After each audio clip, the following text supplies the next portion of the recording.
तो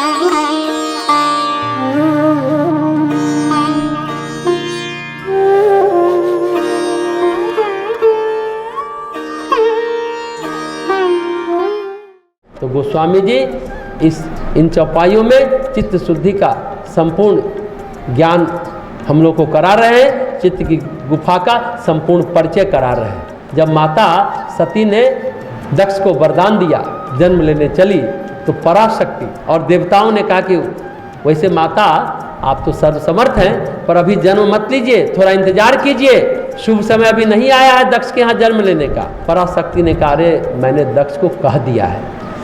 तो देवता बोले ठीक है माता आप सर्वोपरि हैं। पराशक्ति से देवताओं ने कहा वैसे माता आप तो सब समर्थ हैं पर अभी जन्म मत लीजिए, थोड़ा इंतजार कीजिए, शुभ समय अभी नहीं आया। लेकिन पराशक्ति ने कहा मैंने दक्ष को कह दिया।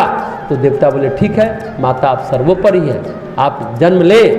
लेकिन समय की महिमा, सती बनकर जन्म ली और फिर जल गई दक्ष के यज्ञ में। आप ये कथा जानते हैं, दक्ष ने ही उनका नुकसान कर दिया। फिर शंकर भगवान से उनका वियोग हो गया, चली गई वापस अपने लोक। फिर हिमालय ने यानी हिमवान ने तपस्या की। दक्ष की तपस्या में अभिमान था लेकिन हिमवान की तपस्या में भक्ति थी। और हिमवान को उन्होंने आश्वासन दिया कि हम पुत्री के रूप में आएंगे। पार्वती आई, हिमालय की पुत्री पार्वती, पर्वत वही शैलपुत्री जिनका हम लोगों ने पहले दिन पूजन किया था। तो हिमवान की तपस्या से माता आई। लेकिन एक बात देखिए यहाँ भी क्या क्या लोचा होता है। मैना और हिमवान की तपस्या में माता उनके घर पुत्री के रूप में आई, सब और मंगल हो गया। जन्म के साथ ही हिमालय की प्रकृति भी आनंदित हो गई। फिर महादेव से पार्वती की शादी हुई।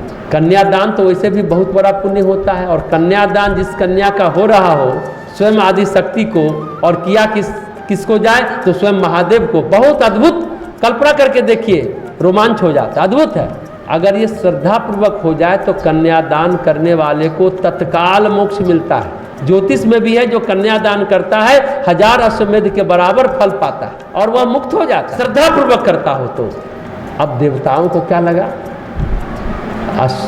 ये हिमवान मुक्त हो गए तो धरती तो उजड़ जाएगी, हिमालय है तभी तो धरती है ना, और सृष्टि का कर्म बिगड़ जाएगा।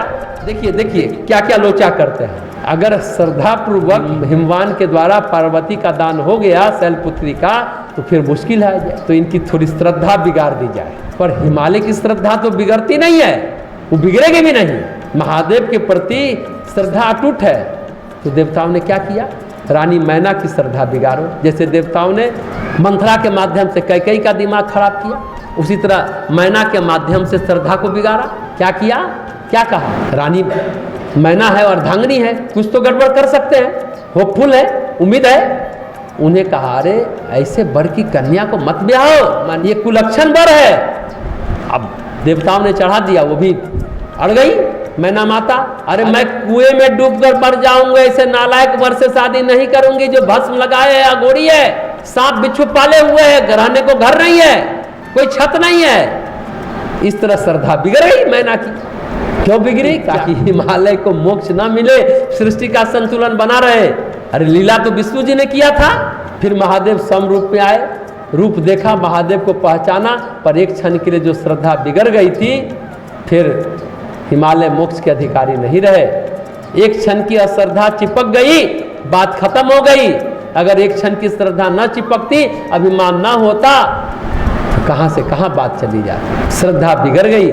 नित्य मुक्त जीवन की प्राप्ति होने तक साधना को विराम नहीं देना चाहिए। साधना की गतिशीलता श्रद्धा भाव बनी रहनी चाहिए। भाव जो भगवान के लिए है वो यथावत भगवान के प्रति बनी रहनी चाहिए। संसार और सांसारिकता का प्रवेश उचित नहीं है। अभिमान की गुफा से फिर चित्त की गुफा तक की यात्रा हो चली, अहंकार से समर्पण तक की यात्रा, तो चित्त शुद्ध हो गया। पर अभिमान का, अहंकार का सबसे विद्रूप रूप उसका भोंडापन, उसका बेहुदापन होता है। वो अपने आप को दूसरा ईश्वर समझने लगता है। वो कहता है एक ईश्वर मैं हूँ, एको हम द्वितीय नास्ति, मैं ही हूँ, जबकि समर्पण में सिर्फ आप ही आप हैं, मैं तो कुछ भी नहीं हूँ। तो ये अभिमान से चित्त तक की यात्रा हुई।